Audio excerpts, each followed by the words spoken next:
포항 지진 발생 2년을 맞아 포항문화방송은 오늘부터 사흘간 지진 기획 뉴스를 연속 방송합니다. 첫 순서로 지진 피해로 2년째 고통을 겪고 있는 이재민들의 생생한 목소리를 담아봤습니다. 포항 지진 이후 도시재생 사업과 지진특별법 등 다양한 대책과 계획이 쏟아져 나왔지만 제대로 된 성과를 보지 못하고 있습니다.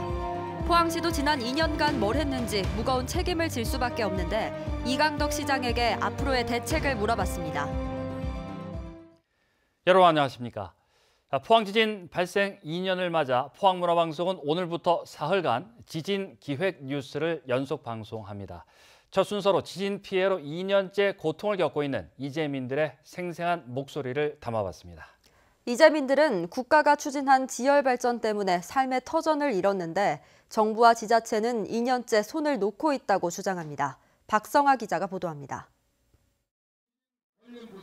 포항 지진 2년, 삶의 터전을 잃은 한미 장관 맨션 아파트 이재민들이 또다시 길거리로 나섰습니다. 포항시가 무대책으로 일관하고 있다며 책임 있는 행정을 요구했습니다. 언제 무너질지 모를 위험한 아파트에서 대한민국 정부와 포항시의 무능하고 무책임한 방치 속에 고통의 나날을 보내고 있다. 지진 피해 아파트에 문제가 없다는 포항시의 판정에 대해 무너져가는 집에서 하루하루 목숨을 걸고 살고 있다고 주장합니다. 하루를 살아도 안전하게 살아야 되는 거지. 밤에 자다가도 뿌직뿌직 소리가 나면 불안해서 잠을 잘 수가 없어요. 그래서 또 무너지나 싶어 또 쫓아나오기도 하고. 주민들은 지진 발생 이후 2년이 지나면서 아파트 곳곳에 발생한 균열이 갈수록 커지고 있다고 말합니다. 비가 오면은 부식이 돼가지고 자꾸 더 금이 더 나고 비가 오면 비가 집 안으로 새 들어오고 이런 게 언제 무너질지 그걸 몰라요. 부서진 아파트에서 어린 두 자녀와 살아갈 수밖에 없는 허지숙 씨는 지진 트라우마에 하루하루가 고통의 연속입니다. 천둥 번개만 쳐도 위에서 쿵쿵 소리만 나도 엄마 지진 온 거 아니야 라는 소리를 계속 반복을 해요. 또 포항시가 LH 임대아파트 이주를 제안했지만 임대 기간이 2년에 불과해 근본적인 대책이 될 수 없다며 이재민들은 반발하고 있습니다. 물이 새는 집이 많고 누전이 돼서 집에서 살지 못하는 사람들이 많아요. 그런데 그냥 시에서는 2년 동안 거기 그냥 가서 살아라. 2년 후에는 아무 보장이 없습니다. 이걸 대책이라 할 수 없습니다. 지진 2년이 지나도록 아무것도 달라지지 않은 현실 앞에 이재민들은 고통의 나날을 보내고 있습니다. MBC 뉴스 박성아입니다. 포항 지진 이후 도시재생 사업과 이재민 이주 대책, 지진특별법 제정 등 다양한 대책과 계획은 나왔지만 무엇 하나 속 시원히 해결된 건 없습니다. 포항시도 2년이라는 시간 동안 도대체 뭘 했는지 무거운 책임을 물을 수밖에 없는데요. 이강덕 포항시장에게 앞으로의 대책 들어봤습니다. 이규설 기자가 보도합니다. 심각한 피해를 입은 흥해 지역 도시재생 사업이 지지부진하다는 지적에 대해 이 시장은 천지개벽 수준으로 도시를 바꾸고 싶다며 조만간 가시적인 변화가 있을 거라고 말했습니다. 철거 작업이 시작되면은 아마 가시적으로 우리 시민들이 피부를 느낄 수 있지 않을까 생각하고 그전에 공동주택 매입 작업이 지금 상당수가 진행이 됐거든요. 그래서 철거도 곧 조만간에 시작될 수 있을 거다 이렇게 보고 있습니다. 지진을 촉발한 지열발전소 부지는 산자부가 매입할 수 있도록 건의하고 지진계와 지하수계 등 관측 장비를 추가로 설치해 스위스 바젤처럼 모니터링하겠다고 밝혔습니다.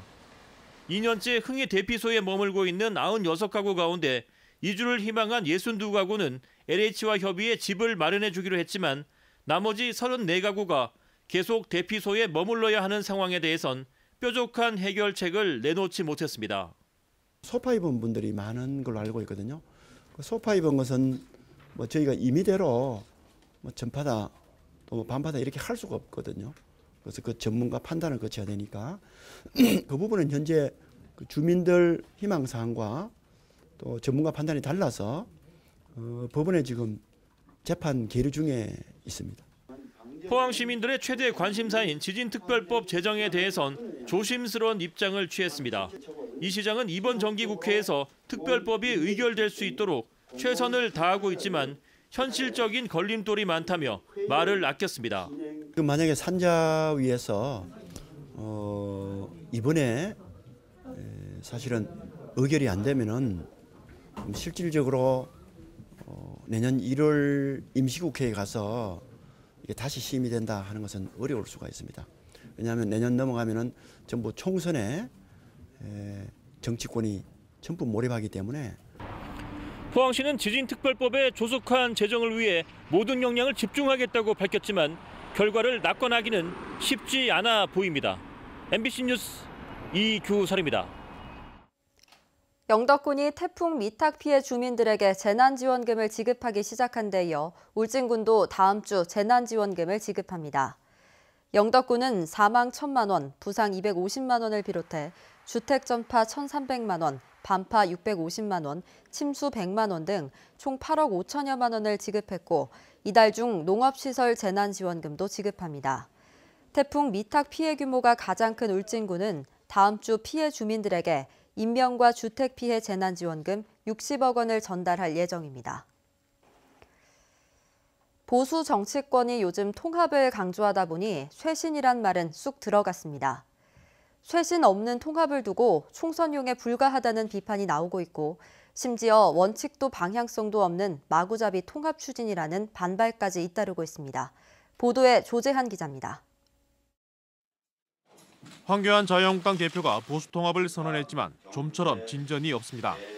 오히려 해묵은 박 전 대통령 탄핵 문제가 다시 수면 위로 떠오르면서 보수 진영이 갈라지는 양상까지 나타나고 있습니다.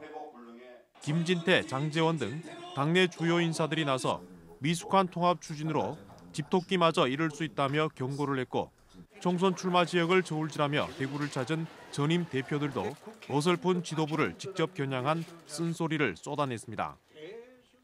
황 대표가 다급하니까 그 카드를 던질 것 같아요. 저러다가 통합쇼에 거치면 황 대표만 치명상 있고 자유한국당만 치명상 있고. 통합을 하려면 인적 쇄신이 기본인데 마구잡이로 끌어모으려고만 한다며 시기와 방법 모두 잘못이라고 지적했습니다. 통합을 통해서 나아가야 할 기본적인 그 어떤 정치적인 방향 그리고 추구해야 될 가치가 무엇인지 이 점이 분명해져야 되죠. 통합 대상으로 거론되는 바른미래당 유승민 의원 측은 통합 논의가 전혀 없다며 선을 긋고 있고 이현주 의원은 또 다른 보수신당 창당에 나서고 있습니다.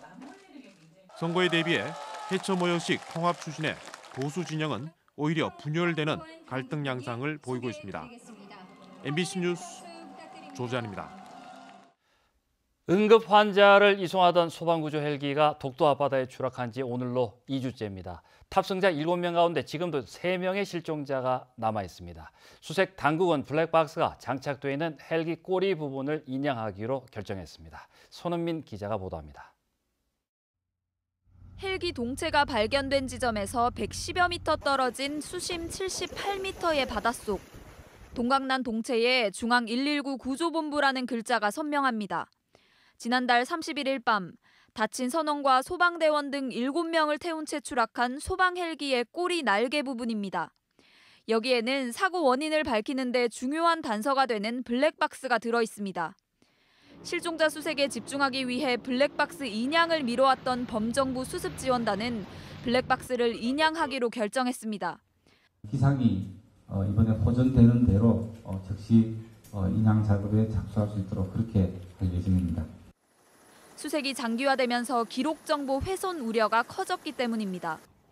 사고 헬기 제조국인 프랑스 사고조사당국은 국토교통부에 헬기 블랙박스 인양을 촉구하는 의견서를 보냈습니다. 사고 헬기의 블랙박스는 수중에서 30일 동안 견딜 수 있도록 만들어졌지만 추락 시 충격이나 수압으로 인해 바닷물이 들어가게 되면 저장 장치가 손상돼 복구가 어려울 수 있다는 겁니다. 블랙박스에는 추락 직전 교신 내용과 비행 경로, 헬기 상태 등에 대한 정보가 기록돼 있습니다. 바다에 추락하기 직전까지의 항공기 헬기의 어떤 자세라든가 비행 속도, 고도, 그런 것들 모든 정보 거기 다 들어있습니다. 그래서 그 자료가 확보가 되면은 사고 발생 그 순간을 재현을 해낼 수 있거든요. 국토부 사고조사위는 블랙박스가 인양되는 대로 앞서 건져 올린 동체 엔진과 기어박스 등과 함께 헬기 제조사에 보내 정밀 조사를 맡길 계획입니다. MBC 뉴스 손은민입니다. 내년 8월 영일만한 국제 여객부두 준공을 앞두고 경상북도와 대구시가 새로운 해양 관광 상품을 개발합니다. 포항 영일만항에 대형 크루즈선을 유치하고 경북의 역사문화 유적과 대구의 쇼핑 인프라를 연계한 맞춤형 관광 상품을 공동 개발합니다. 또 경북도와 대구시는 관광협의체를 운영하고 글로벌 경쟁력을 갖춘 관광 콘텐츠도 함께 개발할 계획입니다. 2020학년도 대학 수학능력 시험을 하루 앞두고 경북도 내 73개 시험장에서 예비 소집이 진행됐습니다.